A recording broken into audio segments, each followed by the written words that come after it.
হে everyone, আসসালামু আলাইকুম। আশা করি সবাই ভালো আছেন। আমি আপাতত আলহামদুলিল্লাহ অনেক ভালো আছি। আর চাঁদ রাত সবাইকে মোবারক। তো আজকে চাঁদ রাত, সবাই মেহেদি রান্নাবান্না নিয়ে অবশ্যই ব্যস্ত, আমিও ব্যস্ত।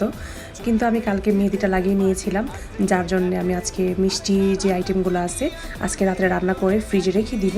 কারণ মিষ্টি আইটেমগুলো ঠান্ডা ঠান্ডা খেতে একটু মজা লাগে বেশি, তাই না বলেন?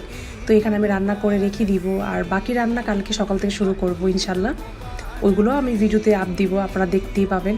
তো কে থেকে ভিডিওটা দেখতেছেন অবশ্যই কমেন্টে জানাবেন, আর আমার রান্নাবান্নার ভিডিও কেমন লাগে সেটাও কমেন্টে জানাবেন। এখানে আমি রান্না করে নিয়েছি সেমাই, দেখতেই পাচ্ছেন অনেক লোভনীয় লাগতেছে, তাই না?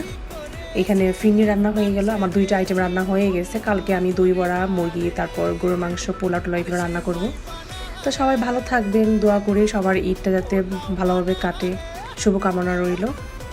তো সবাই আমার জন্য দোয়া করবেন, আর কে থেকে ভিডিওটা দেখতেছেন অবশ্যই কমেন্টে জানাবেন। খোদা হাফিজ।